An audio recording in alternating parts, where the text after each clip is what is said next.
ملکا ذکر تو گویم که تو پاکی و خدایی. نروم جز به همان ره که تو راه نمایی. همه درگاه تو جویم، همه از فضل تو پویم. همه توحید تو گویم که به توحید سزایی. همه عزی و جلالی، همه علمی و یقینی، همه نوری و سروری، همه جودی و جزایی. همه غیبی تو بدانی، همه عیبی تو بپوشی، همه بیشی تو بکاهی، همه کمی تو فضایی. نتوان وصف تو گفتن که تو در فهم نگنجی، نتوان شبه تو گفتن که تو در فهم نیایی.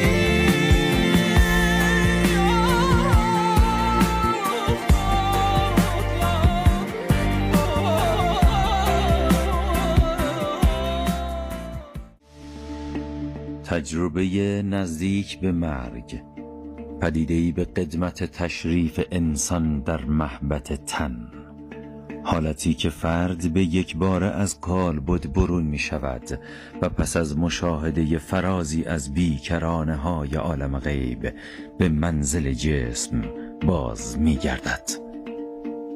برای شنیدن از تجربه گران نزدیک به مرگ سفرها باید بر این گوی خاکی تا باز بشنویم از ورای قفسهای نفس و باز به یاد آریم که از کجاییم، در کجاییم و به کجا.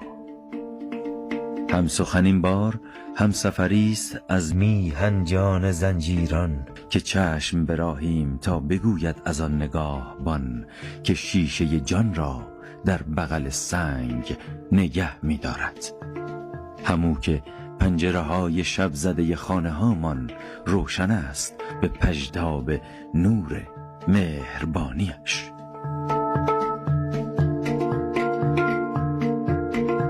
مهدی زنجیرانی فراهانی هستم، کارمند اداره پست، 46 سالمه، متولد روستای زنجیران فراهان. 2 تا دختر دارم به نام کیمیا خانم و کیانا خانم. کیمیا خانم 12 سالشونه و کیانا خانم 10 سالشونه. روزا رو ساعت 4 شیفت کاریمون هست، میریم اداره تا ساعت 11 و ربع 11 و نیم. 11 و نیم من برمیگردیم خونه تا ناهار و نماز. ساعت 1 استراحت میکنیم تا 4 و 5. 4 5 هم به کارهای خونه میرسیم. به خانم کمک میکنیم جهت درست کردن شام، چون خانم شاغل هستن دیگه باید بهشون کمک میکنیم برای شام و یعنی کارهای بیرونی خرید چیز دارن انجام میدیم. جناب آقای مهدی زنجیرانی فراهانی خیلی خوش آمدید. سلامت باشید، زنده باشید، در خدمتتون هستم.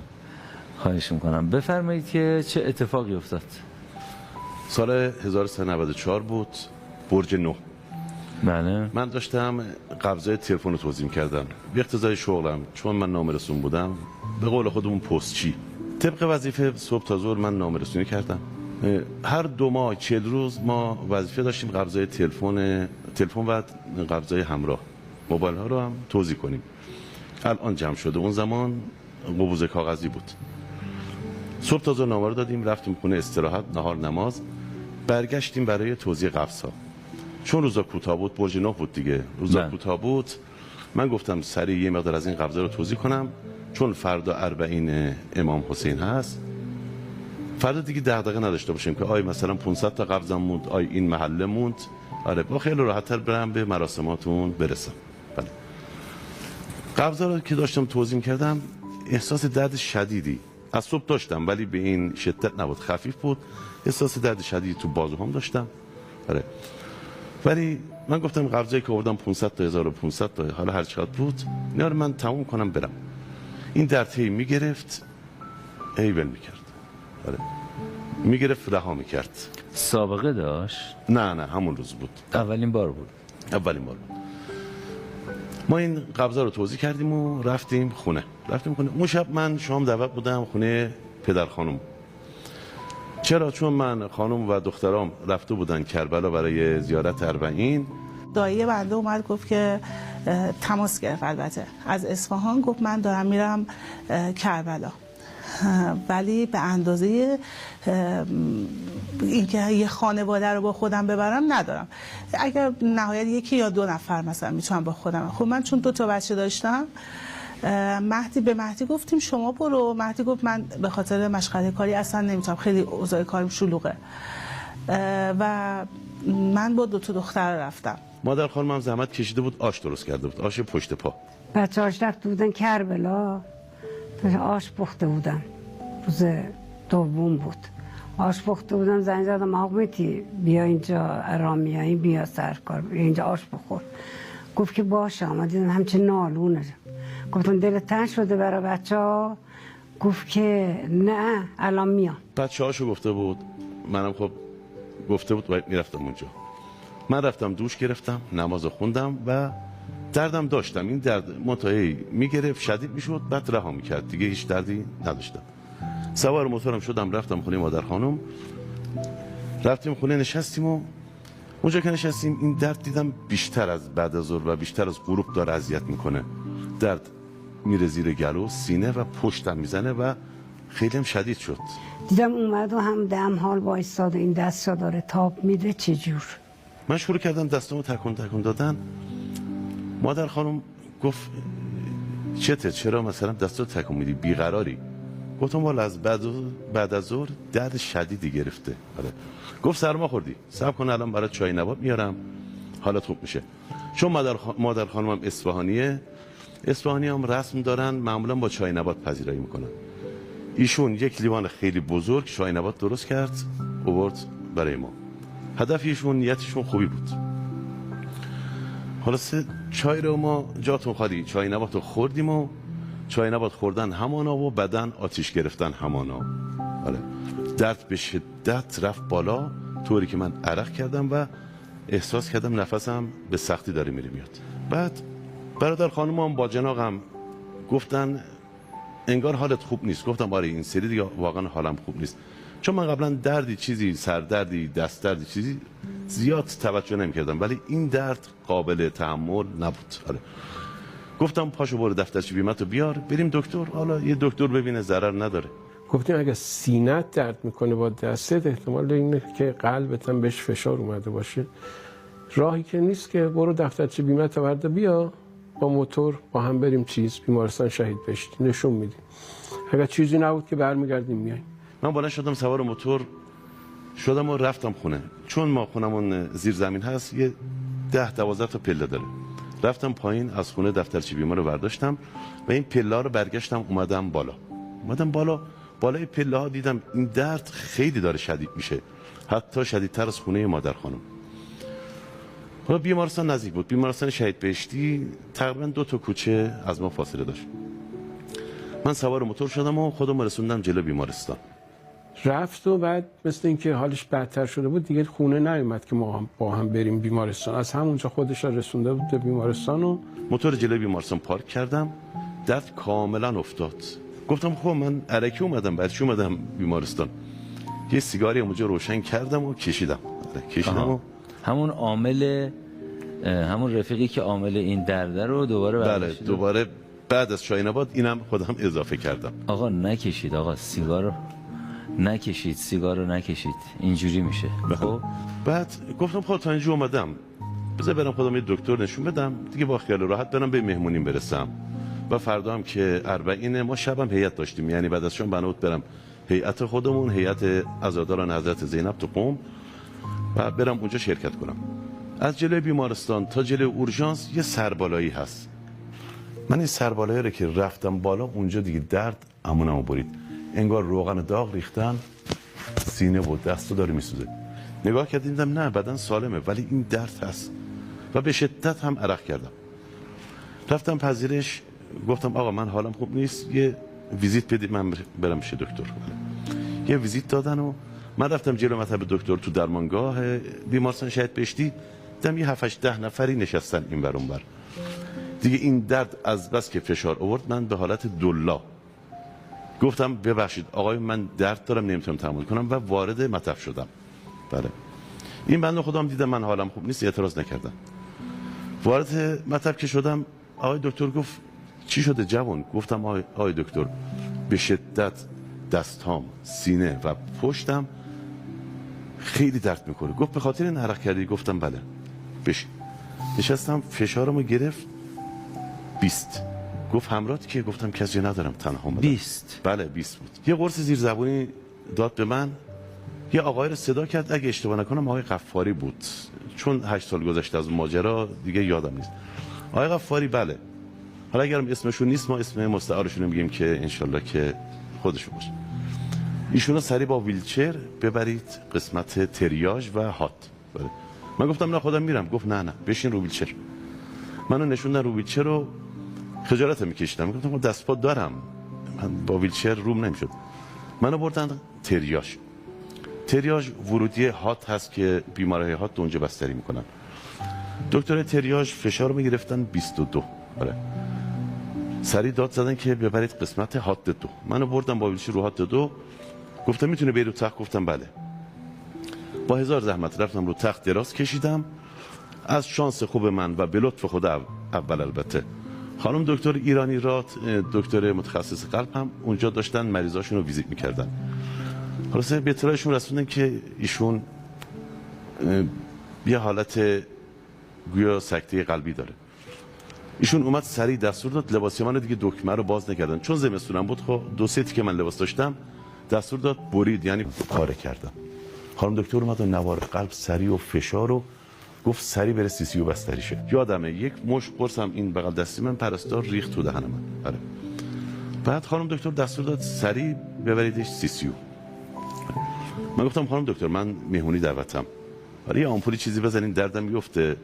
آره برم چیزی نیست. گفت باشه نگران نباش. وقتی رسیدیم نجف من دیدم دیگه مهدی جواب گوشی من نمیده. بعد به خواهرم میگفتم که یه اتفاقی افتاده، مهدی کسی نیست که اینجوری جواب گوشی رو نده، هیچ شماره‌ای رو بدون پاسخ دادن نمیذاره، بلافاصله یا تماس میگیره یا اصلا جوابگو همیشه، هر ساعت شبم که تماس بگیری جواب میده گوشیشو. یه اتفاقی افتاده تا اینکه به دایم که گفتم، دایم دیدم که یه تماسی گرفت، بعد گفت برگردیم.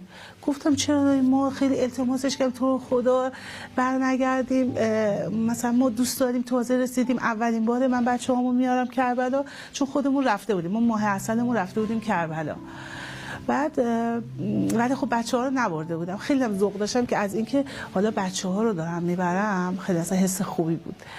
بعد دیگه دایم قبول کرد، ولی کل مسیر رو خیلی ناراحت بود، خیلی اصلا بیقرار بود، همش بگو چرا نمیرسیم. حالا ما رو تخت هل دادن تو آسانسور رفت طبقه 7 بخش سی سی یو.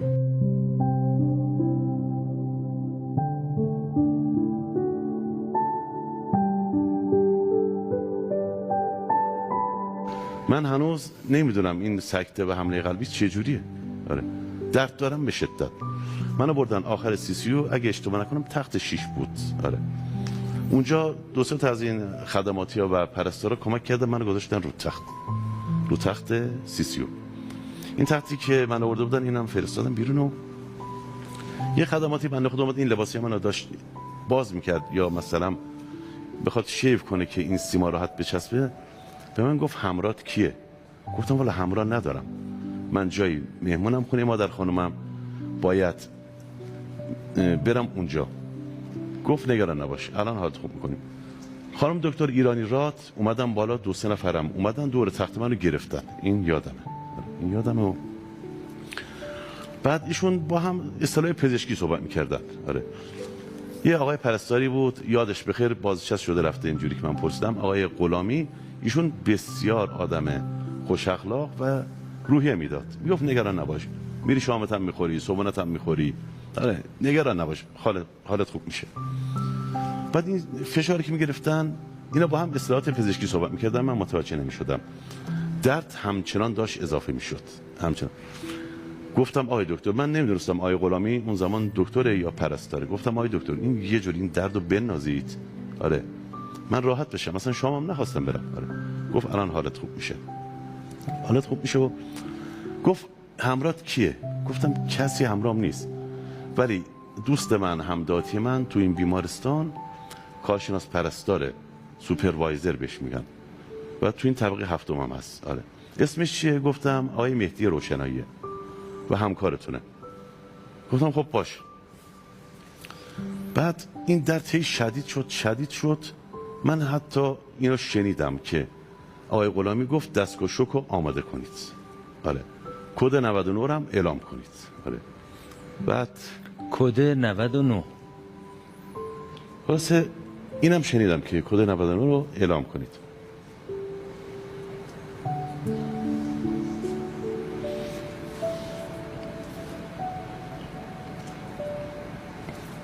ببخشید.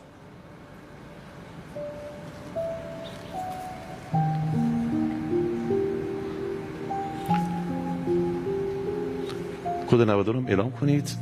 من این درد به حدی شدید شد که طوری شد که دیگه بدن قابل تحمل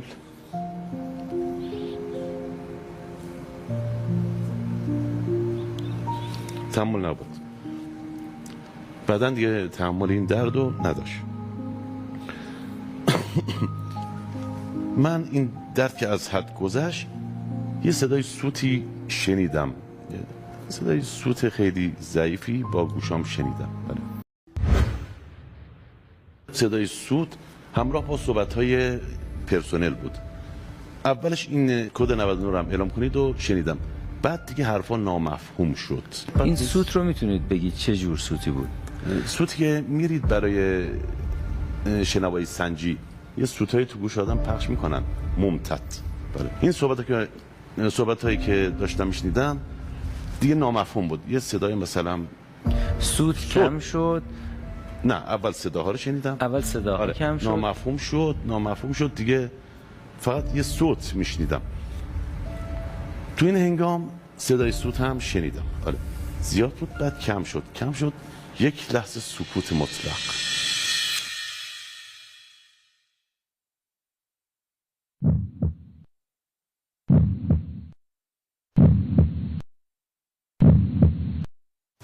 با هزار زحمت ما دیگه راه دادن رفتیم بالا. همین که رسیدیم بالا داداش اومد رسیدمون گفت که دکترها گفتن فوت کردن.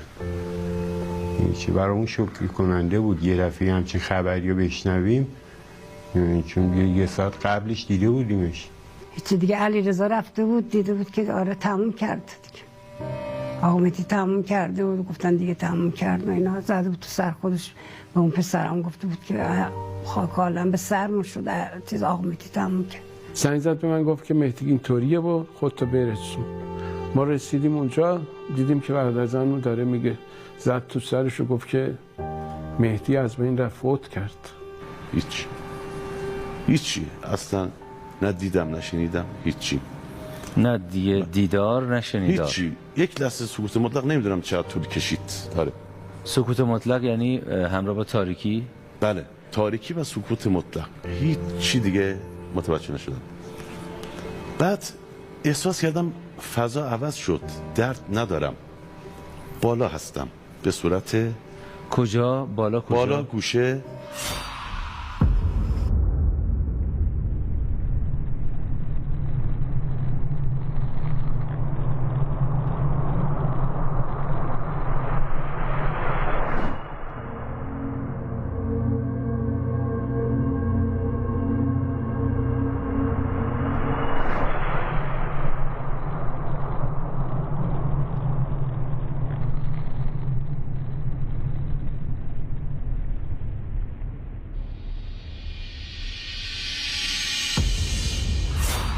گوشه اتاق CCU اون بالا دارم میبینم اون پایینو. بعد دیدم بله خودم هستم، آقای غلامی، بقیه پرستارا دارن زحمت. شما اون گوشه چجوری قرار گرفته؟ حالت انگار نشسته باشی، اینجوری داشتم میدیدم. بله. نه درازکش بودم، نه بالا نه پای، قشنگ اینجوری اوریب داشتم اون تخت رو میدیدم. این که میفرمایید بالا گوشه یعنی سکنج بله سکنج، اون گوشه سکنج که اتاق. بله که آدم قرار میگیره. من تسلط داشتم هم به تختم که آخر CCU بود، هم اون بخش CCU رو میدیدم. بیشتر خروج ها در اتاق های بیمارستان یا جایی که فرد به کما رفته قرار داره، بیشتر به لحاظ آماری در سکنج هست. اولین لحظه‌ای که فرد از بدن خارج میشه سکنج قرار میگیره. علت این که چرا سکنج علتی مفصل‌تر از فرصت برنامه. بفرم. من اون گوشه قرار گرفته بودم و میدیدم که رو من دارن عملیات احیا رو انجام میدن.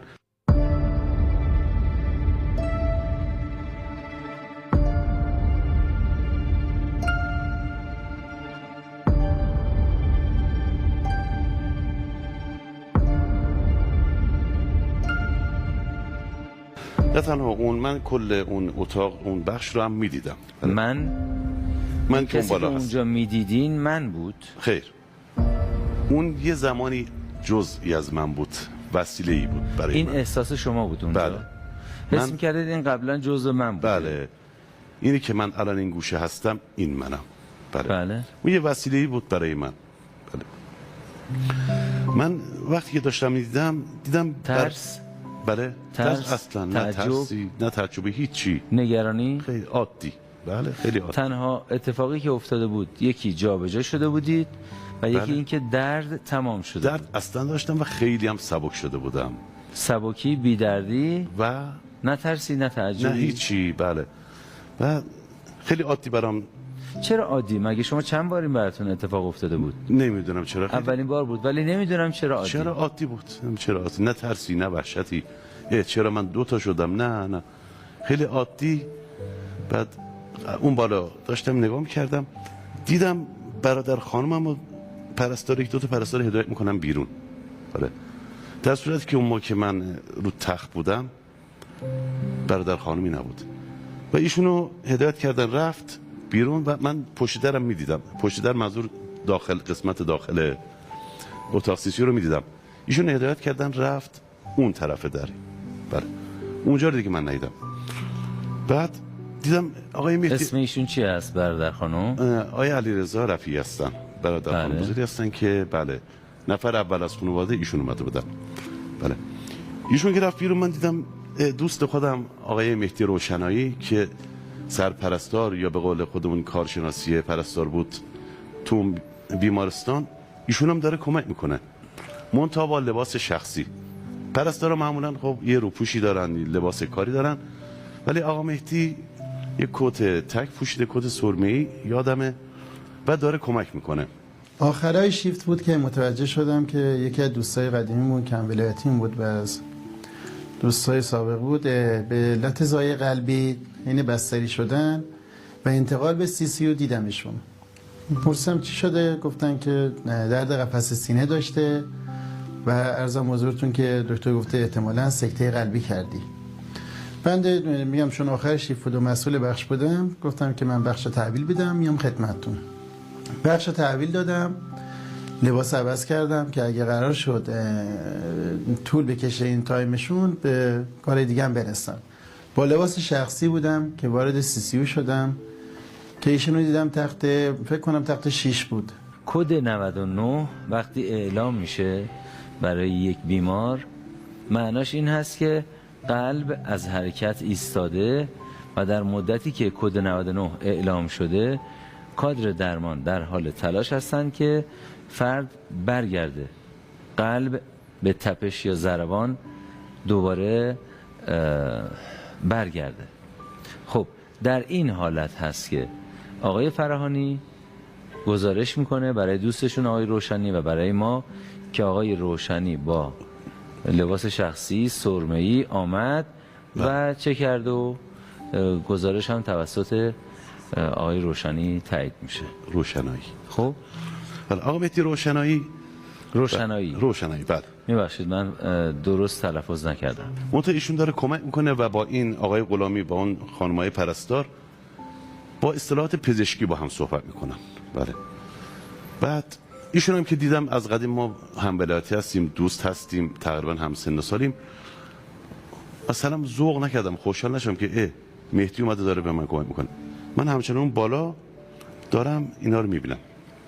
از گوشه سمت چپ دهان اون جسم که الان اونجاست ماده قرمزی اومده بیرون، یه مقدار ریخته رو تخت و یه مقدارم پنبه گذاشتن پاک کردن ولی پاک نشده. بله. و آقا مهدی روشنایی ما هم داشت کمک میکرد. بله. خوشحال نبودم که مثلا ذوق نکردم آقا مهدی چیکار میکنه اینجا اومده کمک میکنه. بله. عادی بود برای من. اون ماده قرمز رنگم عادی بود، تلاش پرستارا دکترام عادی بود برای من. حتی یه پرستاری هم پای منو نگه داشته بود. آره. همونجوری که داشتم نگاه میکردم به تلاش پرستارا و به این آقا مهدی، من دیدم یه تونلی بالا سر من باز شده. اوریک بود.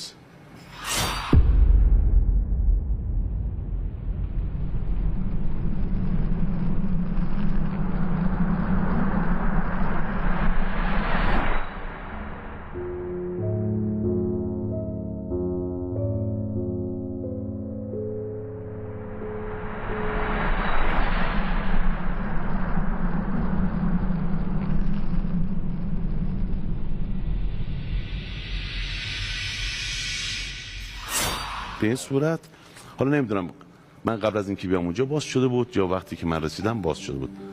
من بعد از اینکه از تماشای اونجا فارغ شدم احساس کردم یه تونلی 10 متر این حدودا کوتاه به صورت اوری باز شده و 10 متر عمق تونل یا دهانه؟ بله.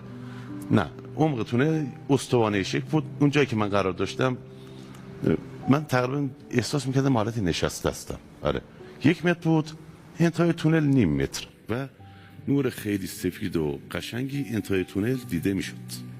بعد از یه چند لحظه احساس کردم یک کششی منو داره فرا میخونه به سمت انتهای تونل. من همونجوری که داشته میرفتم به سمت انتهای تونل باز هم اون تخت و بیمارستانو میدیدم.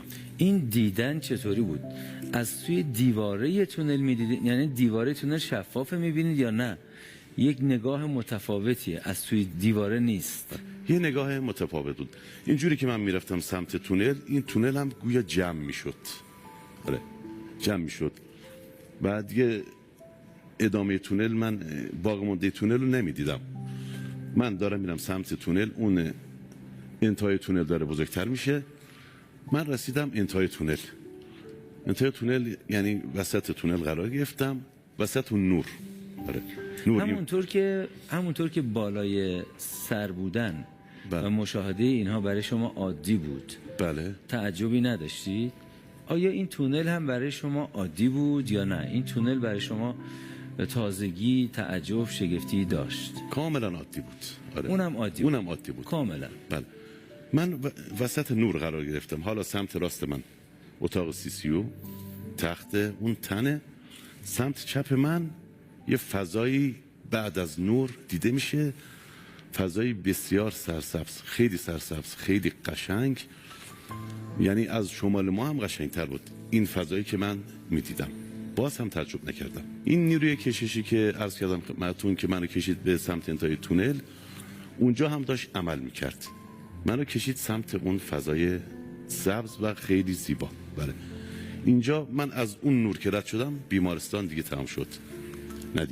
چیزی ندیدم. این سبز چی بود؟ سبز یه باغ سبزی بود، چمن سبزی بود، درخت بود و خیلی بزرگ، خیلی قشنگ، زیبا، نمیشه توصیف کنم. آره. گیاهان مثل گیاهان معمولی که میشناسیم؟ مثل همین گیاهان خودمون؟ نه از اونا قشنگتر بود. درخت‌ها شبیه مشابه این درخت هستن ولی عین این درخت نبود که مثلا درخت سرو باشه، درخت زبان گنجش باشه یا درخت میوه باشه. نه. و متوجه شدم درخته. بله. نمونهشو من ندیده بودم اینجا یا اونجا مشاهده نکردم.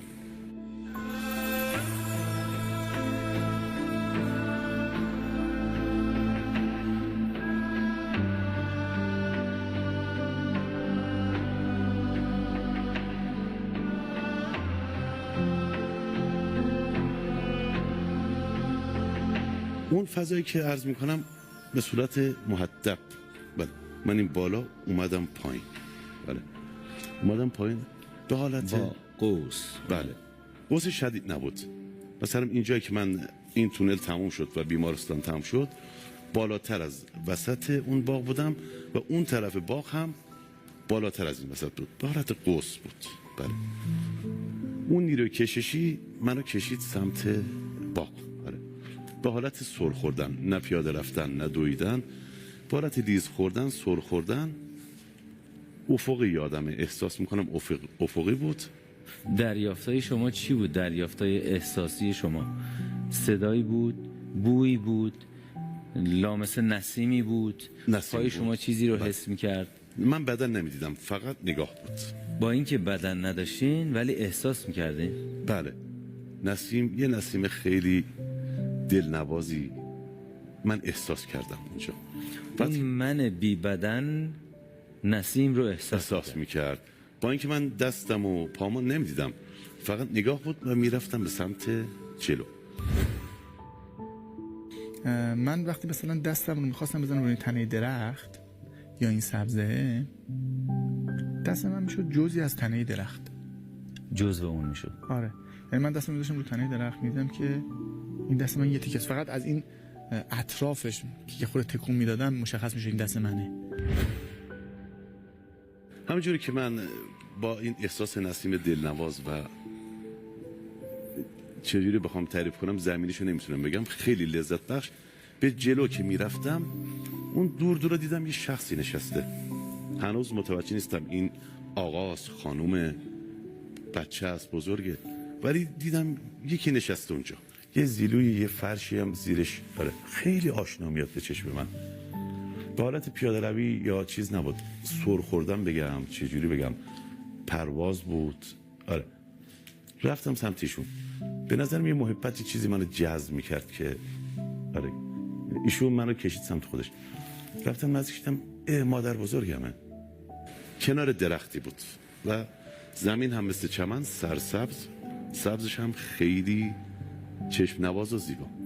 ایشون چه هیئتی داشتن؟ بله.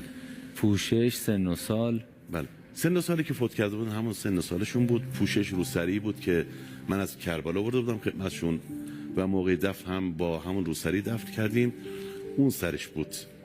لباسش هم مثل لباس احرام بود، نه خود لباس احرام که حوله باشه، نه لباس سفید و من احساس کردم لباس سبکیه، وزن نداره و کاملا پوشیده و به حالت چارزانو نشسته. ولی اون روسری که شما بله اون روسری هدیه آورده بودین رو سر شما؟ همون روسری خودم بود که این حاشیه‌اش این منگوله‌های ریزی داشت. من از اونجا شناختم که این همون روسریه که عطابات عالیات من تبرک کرده بودم، سرش بود. نزدیک که شدم، چون ما زبون ترکی هست، مادر بزرگ اول شروع کرد صحبت کردن، یعنی بعد از این اتفاق اولین تکلم من با مادر بزرگم بود. نزدیک ایشون که شدم، ایشون گفت oğlum geldin. بله. پسرم اومدین؟ بله همون لهجه‌ای که زمان حیاتشون و من کودک بودم، من oğlum جان میگفت oğlum geldin، من گفتم سلام آنا. بله سلام مادر. بله سلام مادر بزرگ. ما به مادر بزرگ آنا میگیم، به مادر نه نمیگیم. آها. بله بعد گفتم آنا چای وار. بله مادر بزرگ چایی داری؟ بله ایشون گفت الان میگم میارن. مونده بودیم که چجوری به خانوادهش اطلاع بدیم که داماد بزرگمون زنگ زد به برادرش، گفت که آقا مهدی حالش بد شده، خیلی هم حالش بده، بیاید بیمارستان شهید بهشتی. ما زنگ زدیم به داداشش، گفتیم که آقا مهدی حالش خیلی وخیمه، تو بیمارستان خودتو برسون. میخواستم شام بخوریم، زنگ زدن که والا اینجور همون خونه پدر خانمش اونجا بوده.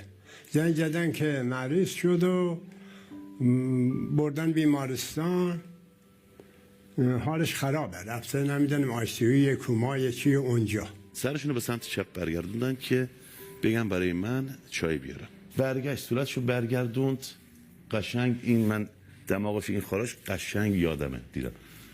بگه که چای بیار، برگشت گفت oğlum قیت، پسرم برگرد. گفتم برای چی؟ گفت مادرت داره میاد.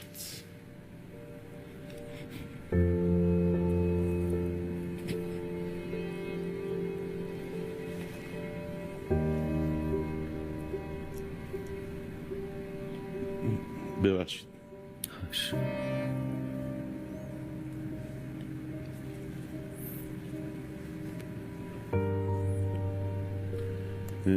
شما فرمودن که مادرت داره میاد برگرد. آره. من دیگه مقاومت نکردم. نگفتم که پس چرا چای ندادی، چای چی شد؟ نه.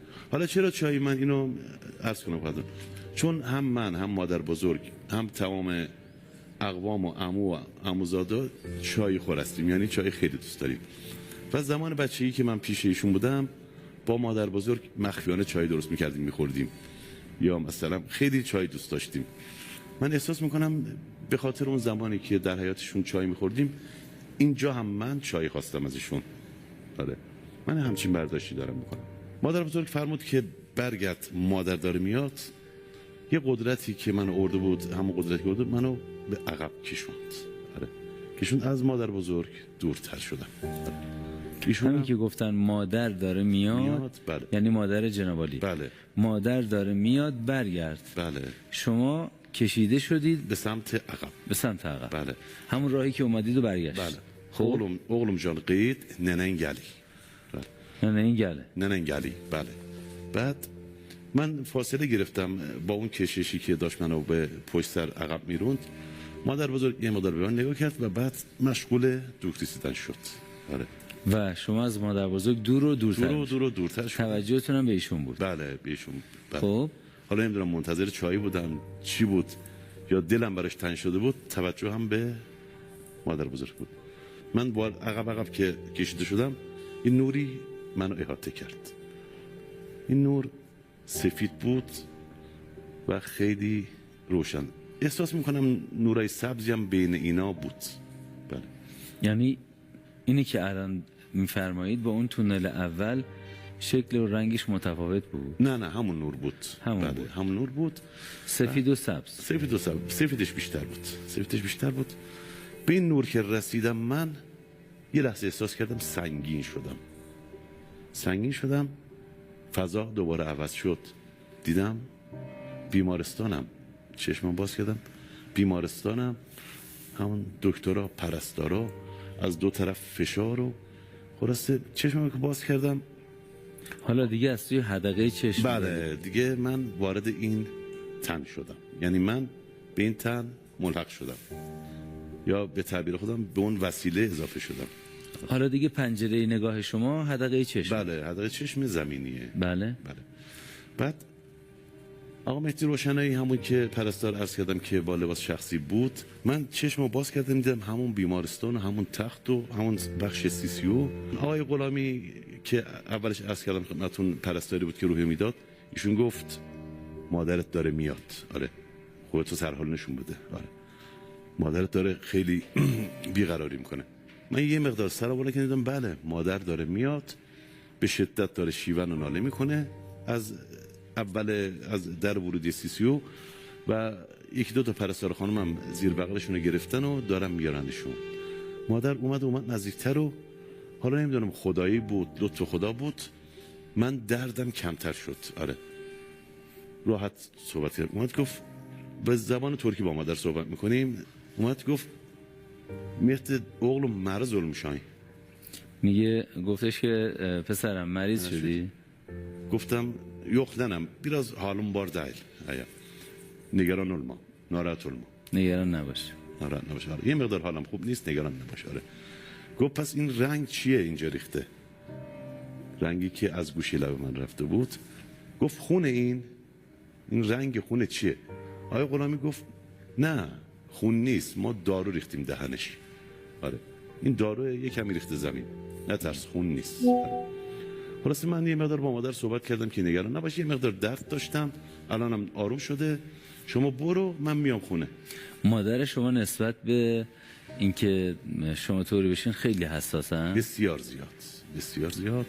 نه من برای تمام پسراش اینجور هستم و بسیار مادری احساسی و بسیار بسیار مهربان. همه مادرها اینجور هستن، نه مادر من. و مادر یک عشق به تمام معناست.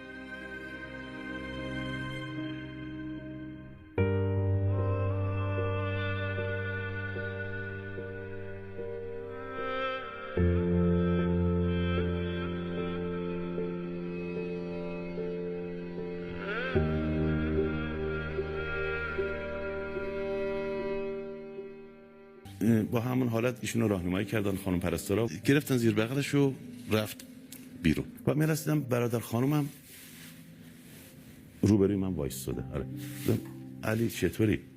آره و اینم دیدم اینجوری کرده، قرمز شده، چشماشو باز کرده و آره یه دست بلند کرد و دوباره تمام دردها برگشت بدنم. تمام دردها بدتر از دردهای قبلی. آره گفتم آقای غلامی البته اون موقع اسمش نمی‌دونستم، بعدها فهمیدم. گفتم من مهمونم امشب، آشو پشت پا داریم باید برم. آره گفت نگران نباش الان حالت خوب میشه میریم. بعد گفتم سرم انداخت پایین، دیدم خیلی خوابم میاد. چشمم بستم باز کردم، دیدم میگن دستگاه شوک سری. اینم شنیدم. آره شنیدم که شوک سری. حتی اینم که افتادم به تلاطم، این پرستارای دوره برای من، اینا رو فهمیدم. بعد دیدم نه، یک لحظه این چهره دخترم اومد جلوی چشمم و عوض شد، فضا کلا عوض شد. تاریکی مطلق و سکوت. آره نه فکری، نه صدایی، نه نگاهی، هیچ. یه چند لحظه اینجوری بود. بعد من دیدم دوباره فضا مجدد عوض شد. این سری دیگه تونل نبود، یه فضای باز، خیلی روشن. اون دورا به فاصله زمینش رو بگم 15 متر 20 متر یه در هست، شبیه در. و بین من و اون، بین این نگاه، الان دیگه من شدم، من و اون در، ابر مانند ابرای آسمون یا یه جا که برف زیاد باریده، یه همچین راهیه. این آقا مهدی، این من باز هم فقط یک نگاه خالیه. بله. هنوزم دست و پایی از خودش احساس نه نمیبینم دست و پا رو. بله. و به صورت افقی من فکر میکنم حرکت میکردم و به حالت سر خوردن، نه راه رفتن، نه آره دویدن، هیچ. رفتم نزدیکتر، بازم اون نیرو منو میکشید سمت اون در.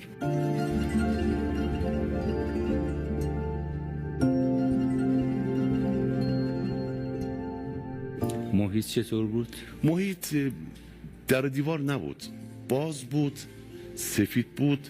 از کنم نورای سبزم دوباره اینجا میدیدم از لابلای نورای سفید. بله نور سفید و نور بله. سبز. منتها سفید بیشتر بود. بله. این که پدیده‌ای مثل حالا درخت یا نه سبزه مثل دفعه قبل نبود. نه نبود. این فاصله راه مثل ابرای آسمون یا برف که باریده باشه زیاد، اینجوری سفید. این نیرو دوباره منو کشید سمت اون در. نزدیکتر که شدیم دیدم یک خانومی بسیار زیبا که نمیشه توصیف کرد، وایستاده جلو در. بله. لباس سبز حریر مانند تنش. بله. من که رسیدم ایشون به من ادای احترام کرد. بله ادای احترام کرد، نه تعظیم کامل، یه سری تکان داد و به زبان فارسی گفت مهدی خوش اومدی. بله. مهدی خوش اومدی. بله. من حالا نمیدونم کجا خوش اومدم، نمیدونم چیه، نه تعجبی دوباره، نه ترسی، نه هیچ احساسی، عادی. بله. بعد من هم تشکر کردم، گفتم خیلی ممنون به زبان فارسی. بله. ایشون با دست راستشون در رو باز کرد، اون در قهوه‌ای روشن، حالا نمیدونم جنسش آهن بود، چوب بود، نمیدونم، ولی احساس میکنم هیچ کدوم از اینا نبود، شبیه در بود. بله. در که باز شد، اون طرف در هم ابرا بود، این فضای که عرض کردم خدمتتون سبز و سفید بود. منتها پشت در من دیگه از این خانم رد شدم، رسیدم به درگاه در، دیدم یه پسر چقدر آشناس، نزدیکتر شد، اومد جلو، دیدم احسان پسر خالمه که سال 81 در اثر سانحه‌ای ایشون فوت کرده بود. خدا رحمت. خدا انشالله رفتن شما رو بیامرزه. بعد اومد جلو به زبان ترکی دوباره، به زبان فارسی که با این خانم صحبت کرده بودیم تمام شد و ایشون گفت خاله اغله گلدی، قشنگ با همین لهجه. پسر خاله اومد. بله ایشون از بس که با ادب بود به اسم صدا نمیزد، چون من چند سال از ایشون بزرگتر بودم. بله و ایشون در اوایل 17 سالگی عرض کردم خدمتتون که بر سر سانحه‌ای از دنیا رفته بودن و اون موقع من ندونستم ایشون از دنیا رفته. این موقع نمیدونستی؟ نه نمیدونستم. آره من یادتون نبود که مرحوم شدن؟ نه اصلا نمیدونستم ایشون مرحوم شدن. من ایشون رو دیدم یک مقدار احساس کردم که دلم تنگ بوده یا ذوق زده شدم. ایشون گفت گل گدک خالوغه، بیا بریم پسر خاله. آره ایشون دستشو دراز کرد سمت من، اینجا من دست چپم رو دیدم، گرفت دست چپ منو، از نگاه خارج شدم و دست دیدم. اینجا از خودتون دست بله دیدید؟ دست دیدم و ایشون مچ منو گرفت، من نگرفتم. خب این دستتون چطوری بود؟ همین دست بود، منتها شفافتر. شفافتر؟ آره شفافتر. بیشتر حواس من به احسان بود تا به این دست. بله اینجا من دست رو دیدم و ایشون مچ منو گرفت، من نگرفتم دستشونو و شروع کرد با خودش بردن. دوباره همون ابرای آسمون و برف مانندی که عرض میکنم خدمتتون، بعد از درم همون حالت بود. این ابرها رو بار سوم هست که تاکید میفرمایید. این ابرها کجاست؟ زیر پای ماست. آها بله. و یه مقدار از این بغل اومده بالا و ما روبرو که میریم گهگداری تیکه ابری از لاینا رد میشیم. انگار فرش زیر پا ابره. بله بله. و چند تا تیکه هم اومده بالا، انگار که هواپیما از داخل ابرا رد میشه. بله. گهگداری هم اینجوری احساس میکنم که ما داریم از لای اینا به حالت سر خوردن و پرواز داریم میریم. یک مقدار که رفتیم به سمت پایین اومدیم، یعنی فرود اومدیم، ابرا تمام شد، اون جاده تمام شد. من یه لحظه دیدم زادگاه هم زنجیران، روستای زنجیران، سمت قبلش وایسادیم. آره احسان دست منو گرفته این سمت من، بعد گفتم احسان اینجا که زنجیرانه. گفت بله پسر خاله، میخوایی بریم دورش یه دور بزنیم؟ گفتم بریم. آره. شما رو آورد روستای پدری؟ بله روستای پدری، زادگاه خودم که روستای خودمون. بله ایشون دور دهات منو به حالت پرواز چرخوند. قدرت دست ایشون بود، من هیچ قدرتی نداشتم و منو هدایت میکرد. از من پرسید بریم دور بزنیم، من گفتم بریم. به این حالت یعنی احسان پایین تر بود اینجا، من بالاتر بودم، میکشید منو دور دهات.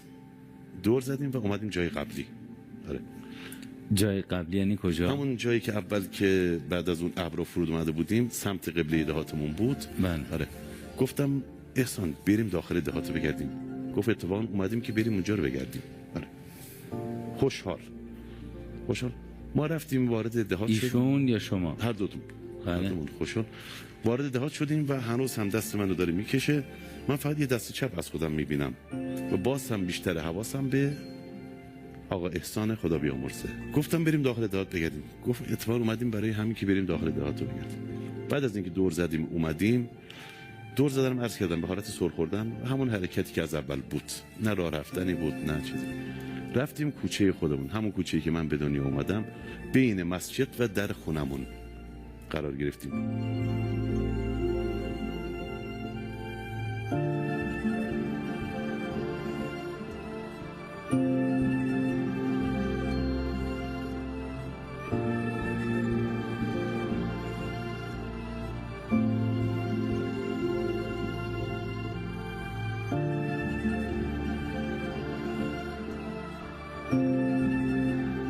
اینجا که الان تو تصویر هست خونه ما بود.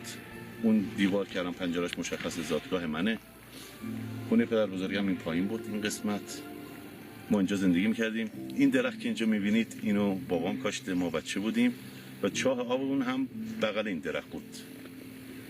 ما اینجا زندگی داشتیم و گوسفندامونو اون دیوار که الان مشاهده میکنید پنجره هاش هست زیر اونا بود، یعنی زیر خونه ما بود. اونجا آغل بود که گوسفندا رو زمستون اونجا نگهداری میکردیم.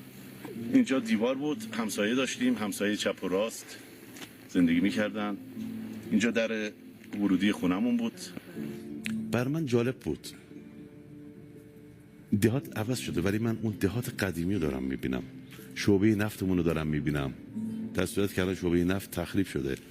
اینجا شعبه نفتمون بود که الان چون گاز کشی شده دیگه نفت مصرف نمیشه، در اینجا رو بستن و دیگه نفتی تو کار نیست که با مردم دهات بخوان مصرف کنن. و اون درختی که خونه عموم هست همون درخته، 2 شاخه است ولی الان یه شاخه‌شو بریدن. زمانی که من با پسر خالم احسان خدا بیامرز تو کوچه خودمون اومدیم اینجا مستقر شدیم، بله، من این درخت که الان تو تصویر هست اون موقع 2 شاخه بود و سرسبز بود که الان بریده شده، یه شاخه مونده و کوهی که پشت سرش کوه قرابالخونه رو خیلی واضح و خیلی شفاف مشاهده می‌کردم. پس شما وارد گذشته زنجیران شدید؟ بله، گذشته زنجیران. گذشته‌ای که آقا احسان هم درش بوده؟ بله بوده. آقا احسان خب مادرش زنجیرانیه دیگه، پسر بله. بنده هست. بله. یعنی گذشته پیش از وفات آقا بله. احسان. پیش از وفاتشون بود. بله. ایشون ما آقا احسان وایستاد دست منو رها کرد.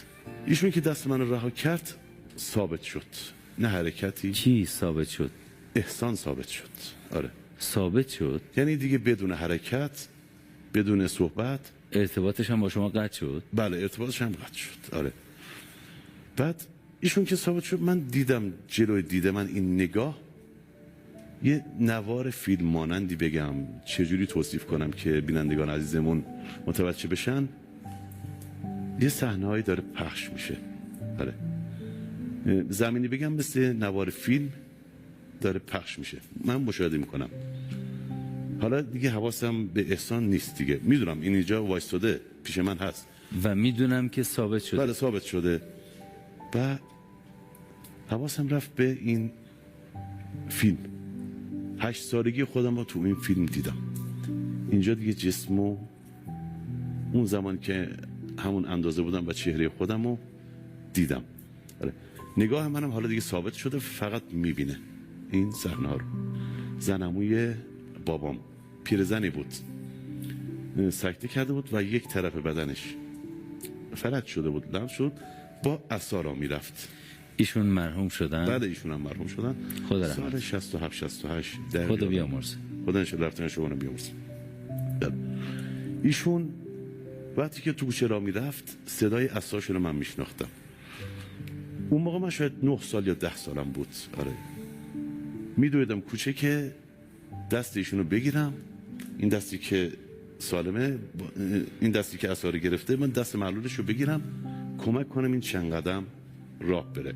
چرا؟ این قربون صدقه من بره. وقتی که این قربون صدقه میرفت من خیلی خوشحال میشدم اون زمان. آره.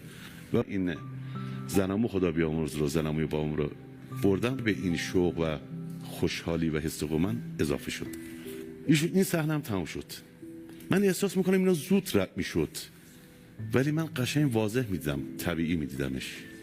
من تو باقی بودم، ما گوسفندامون بر کوچولو و بزغال کوچولو به دنیا میآوردن. معمولا بچهای روستا این بر کوچولو و بزغال کوچولو رو خیلی دوست دارن، میگیرن بغلشون یه موقع خسته نشن یا مثلا نازش میکنن. دوست داشتنی ترن نسبت به گوسفند مادر یا بز مادر. تو باغمون من یادمه این گوسفندا رو برده بودم که بچرونم. من یادمه اون گوسفند بره رو که خیلی دوست داشتنی بود و گوشش آویزون بود، اونو من بغل کردم، بوسیدم و نازش کردم.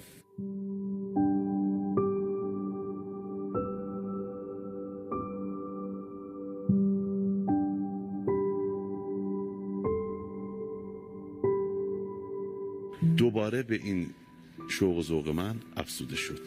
از چه چیز این کار یا این صحنه خوشتون اومد؟ من اول احساس کردم به خاطر دوست داشتن بره هاست یا اون گوسفنداست، ولی بعدها که فکر کردم دیدم به خاطر محبت به حیواناته و این ثواب داره. چه به حیوانات محبت کنی چه به انسان ها ثواب داره. این مقدار نون دادم بهش، این جوید. این صحنه رو من دیدم و به این ذوق و شوق من اضافه شد. مشاهده بعدی ایام محرم بود. دیدم ما پسرای 10-12 ساله 13 ساله میرفتیم همدیگه رو شبا از خونه هم صدا میکردیم که بریم مسجد هست امشب. 10 محرم شب اول ما دور روستا سینه زنی میکردن و همه جمعیت دهات می اومدن، چه زن چه بچه، و خیلی برامون عزیز بود و از این خوشحال بودیم که 10 شب هممون جمع میشیم مسجد، عزاداری میکنن، روزه میخونن، تعزیه میخونن و این 10 شب برای ما خیلی عزیز بود، قشنگ بود، مهربونی می آورد. وارد مسجد شدم، داخل مسجد روزه میخوندن، تعزیه میخوندن، عرض کردم خدمتتون چای پخش میکردن و ما چند نفر دوست رقابت میکردیم که چون چای رو ما بچه سال بودیم نمیدادن ما پخش کنیم، سنگین بود استکانا، قند ما دوست داشتیم پخش کنیم. یه شب میگفتم من پخش کنم، یه شب اصغر آقا پخش کنه، یه شب علی آقا پخش کنه، نوبتی بود. اون شبی که اون صحنه که من دیدم شبی بود که نوبت من بود، قند و پشت سر اون آقایی که داره چای میبره پخش کنم بله بین جمعیتی که نشستند. این صحنه رو دیدم و باز هم به اون خوشحالی و حس خوب من افزوده شد. مثلا خیلی از عزیزانمون که از دنیا رفتن هم تو اون مشاهده من دیده شدن. روزه میخوندن، تعزیه میخوندن و خیلی خوب بود، شبای خوبی بود. اون صحنه رو من یادمه که دیدم و باعث خوشحالی بسیار زیاد ما شد. صحنه بعدی اینجوری که من یادم میاد، یه پیرزنی بود انگور چیده بود تو سبت های چوبی که درست میکردن. بله چون فراموش کردم نمیدونم اون پیرزن کیه، ولی این یادمه از اهالی روستا بود. نمیدونم کدوم عزیزی هست که واقعا چون 8 سال 9 سال از این ماجرا گذشته یادم نیست این که، ولی اون زنموی پدرم و اون دختر خانم همسایه قشنگ میدونم که اون زمانی که دیدین توی تجربه میشناختین. بله. و ایشون سبدو به خاطر کورت سن گذاشته بود زمین سر چشمه. من که رسیدم گفت مهدی جان üzüm buyur، انگور بفرما مهدی جان. گفتم خیلی ممنون. üzüm buyur بله سخت ترکی اینجا. üzüm buyur بله انگور بفرما. انگور بفرما. گفتم ممنون. یادم نیست که زنمو گفتم زندایی گفتم. شما گفتین ساغل.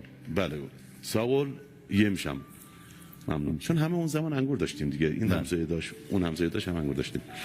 بعد گفت نفسم گرفته. آره. و من این سبدو بلند کردم گذاشتم رو سرم و تا خونهشون بردم. آره.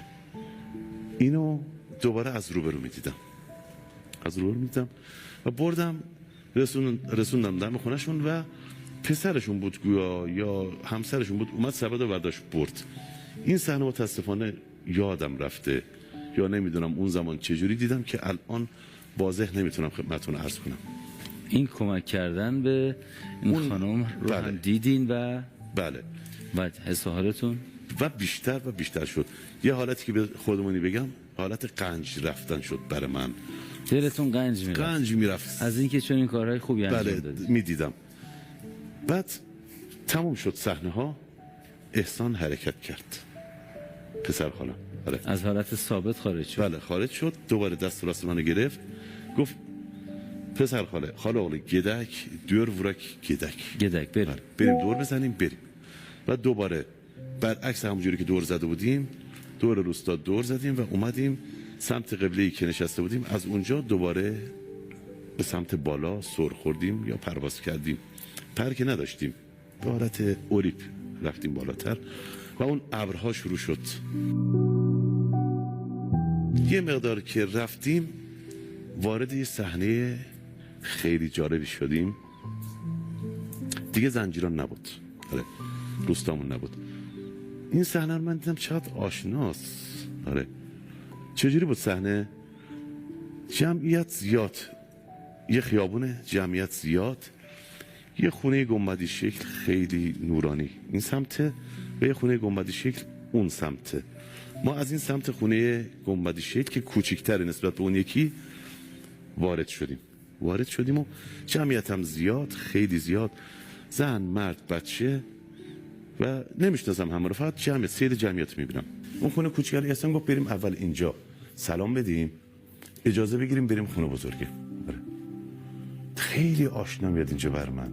آره خیلی آشناست، من قبلا اومدم اینجا. گفت آره اومدی بازم میای. من خود تابع فرمان ایشون بودم، ایشون منو هدایت میکرد. بله ما رفتیم، حیاط مانند بود، نشستیم.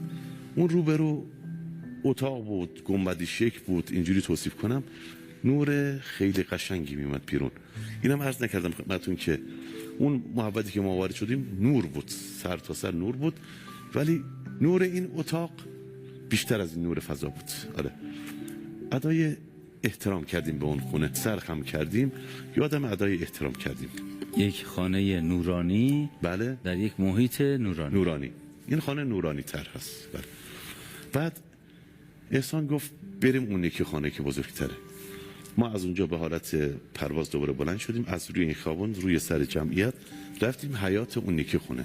بله اون یکی خونه حیاطش بزرگتر بود، گنبدی شکلش بزرگتر بود، نورش بیشتر بود نسبت به خونه اولی و اینجا هم ادای احترام کردیم. ادای احترام که کردیم من احساس کردم سبک هستم، باز سبکتر شدم. آره و احسان خیلی راحت منو داره جابجا میکنه.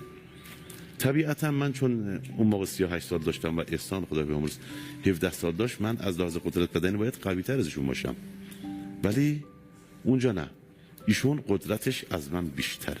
بله و راحت منو هدایت میکنه. و گفت بریم بگردیم پسر خاله.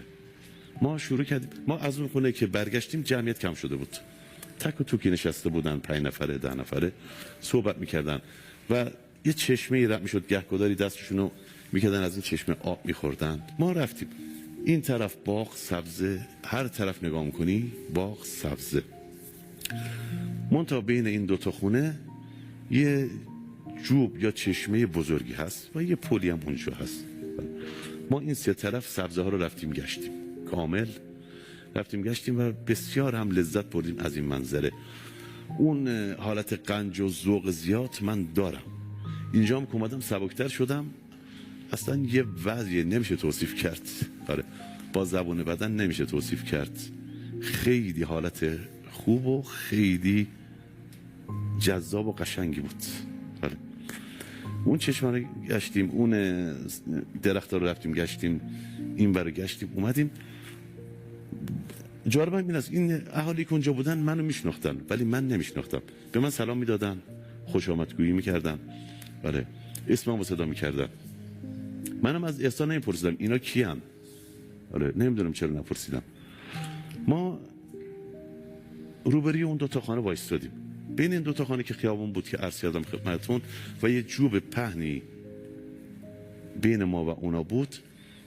آره من دیدم وسط این دوتا خونه آدم هایی رفت آمد میکنن با لباس قدیمی مثل زره، کلاه خوت، شمشیر دارن.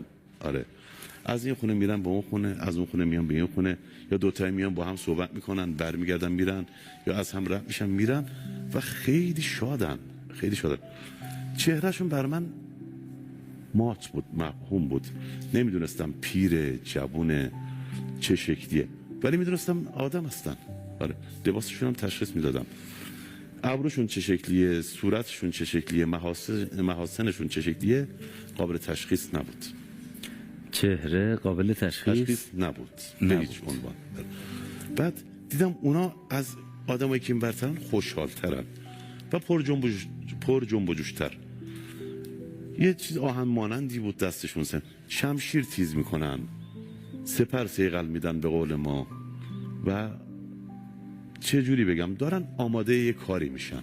آره آماده یه کاری میشن. بعد به احسان گفتم احسان بریم نزدیک اونا رو. گفت ما نمیتونیم رد شیم. آره ما فعلا اجازه نداریم بریم اونجا. گفتم بریم ببینیم آخه این نورا چیه توی خونه، این آقایی که شما گفتی کیه، بریم ببینیم. گفت ما فعلا اجازه نداریم. آره ولی تک تک آدمایی از این جایی که ما هستیم از اون پل رد میشدن میرفتن با اون آدمای اونوری صحبت میکردن، خوشو بش میکردن، همدیگه رو بغل میکردن، برمیگشتن میومدن. آره ولی ما اجازه پیدا نکردیم.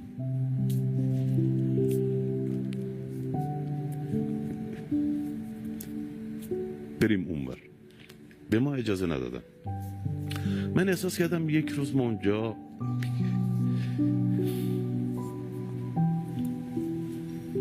ببخشید من احساس کردم من احسان یک روز اونجا گشتیم و خوش گذشت، هیچی هم نخوردیم و اینم بگم که احسان خدا بیامرز روز 15 ماه رمضان که الان ما درون ماه رمضان هستیم، سال 81 از دنیا رفته، یعنی روز تولد امام حسن مجتبی. بعد کشت گذار کردیم، من احساس کردم یک روز ما اونجا هستیم. احسان گفت پسر خاله، گفتم بله. گفت برگردیم. گفتم کجا؟ جا به این خوبی؟ آره. کجا بریم؟ آره.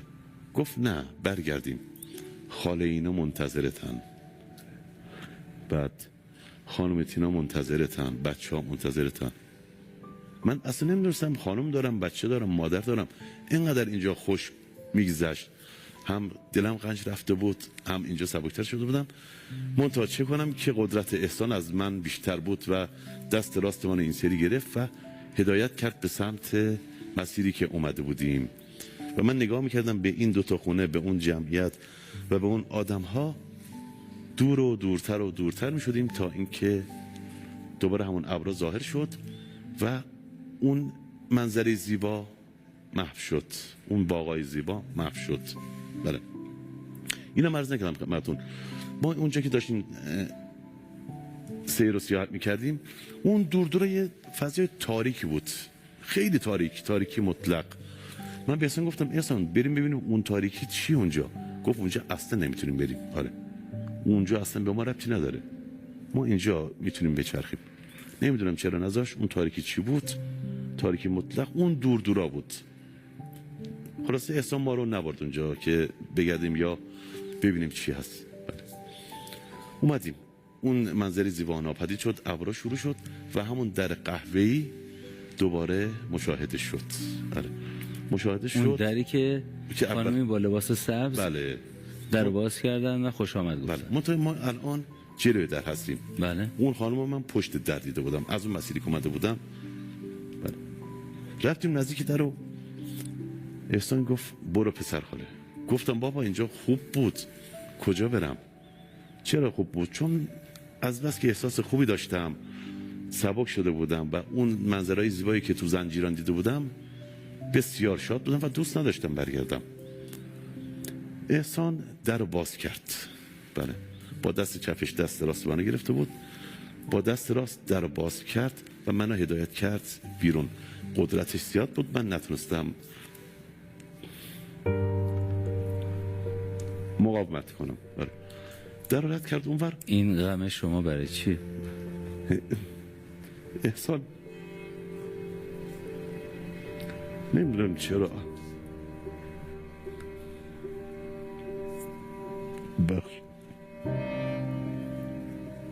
احسان من خیلی دوست داشتم، یعنی من پسر خاله‌مو دوست داشتم. حتی چند ماه قبل از فوتش هم با هم اومده بودیم قم، برگشته بودیم و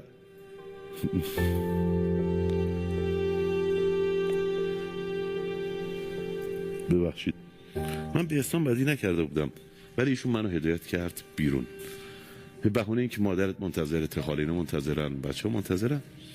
من هدایت کرد بیرون. این در که باز شد اون خانومه رو من دیدم. احسانم هنوز اینجاست، دست منو ول کرده، من همون نگاه شدم. بعد به من گفت برو پسر خاله برو، حالا زوده بیایی. آره ما خب اون صحنه‌های قشنگم حیف بود واقعا آدم از دست بده اون زیبایی ها رو. من احساس کردم دارم رونده میشم. آره من رفتم اون طرف در و احسان دیگه نبود، نیست شد. برگشتم دیدم در بسته شده. بسته شده. منتها این خانم که اولش از کردم بسیار زیبا و لباس حریر تنش بود اونجاست. و یه طبق بگم، ما طبق میگیم، یه سینی بگم به نظرم قابل مفهوم تره. جلو پاشونه نور سفید و سبز خیلی زیبایی از این داره میاد بیرون. یه پارچه سبزی هم روی این سینیه. من اومدم، ایشون دوباره مثل دفعه اول احترام گذاشتن به من و گفتن مهدی برگشتی؟ گفتم بله. نشستن، سینی رو برداشتند، رو دست چپ گرفتن، اومد سمت راست من. بله من حالا موندم مثلا این خانم داره چیکار میکنه. و احساس میکنم هنوز دلتنگ اون مناظر هستم. آره. ایشون اومد نزدیک من و دستشونو کرد از توی اون طبق، اون سینی یه چیز نورانی بود، دیگه من دست ندیدم. فشار داد به سینه من، فشار داد به سینه من. من سنگین شدم، حالت سقوط احساس کردم.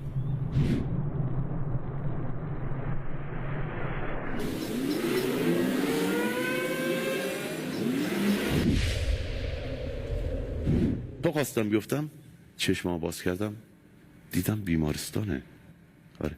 یه خانم پرستاری بالا سر منه، گفت خدا رو شکر انگار حالت خوبه، بچه‌ها بیایید. چشماشو باز کرد. آره. گفتم چه جوریه؟ گفت بابا دیشب پدر ما رو در آوردی، خدا دوباره شما رو به ما داده. آره. گفت حالت چطوره؟ گفتم خوبم، یه ذره به من چایی بدید.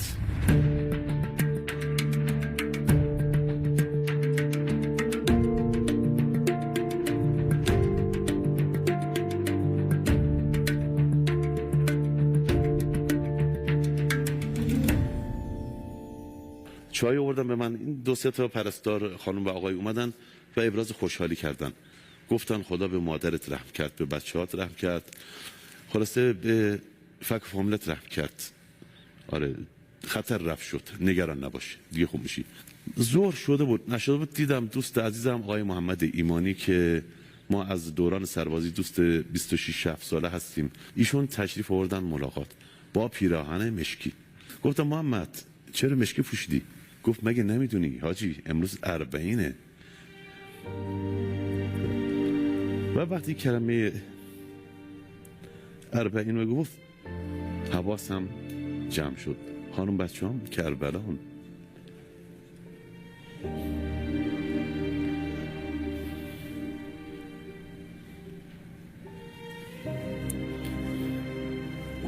وقتی رسیدیم اینجا جلوی در، بابام خدا بیامرز تو ما رو دید زد زیر گریه.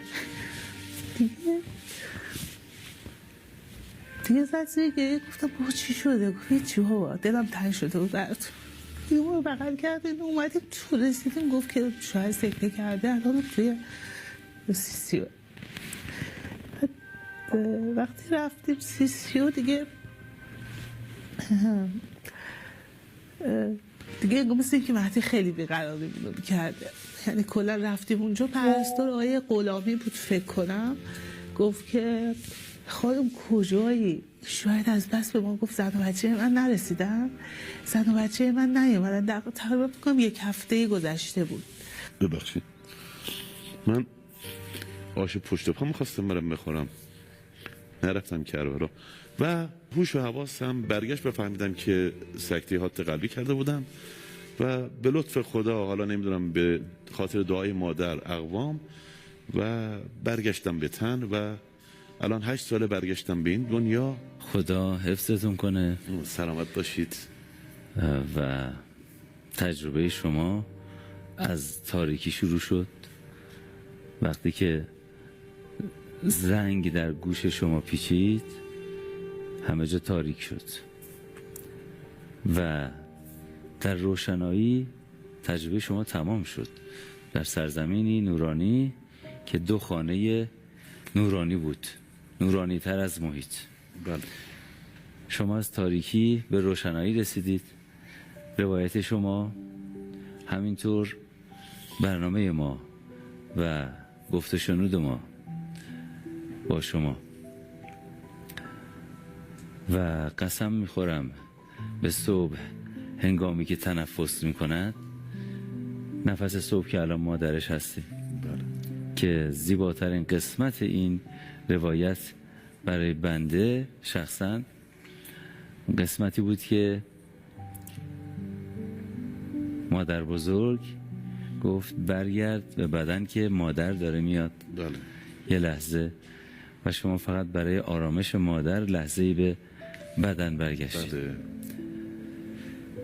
قسم به صبح هنگامی که تنفس میکند، این روایت برای بنده این آموزندگی رو داشت که مادر رو بار دیگر، حضرت مادر رو قدر بدونیم، حضور مادر رو قدر بدونیم و فراموش نکنیم که خداوند چه نعمتی رو، چه رحمتی رو برای یکایک ما آفریده.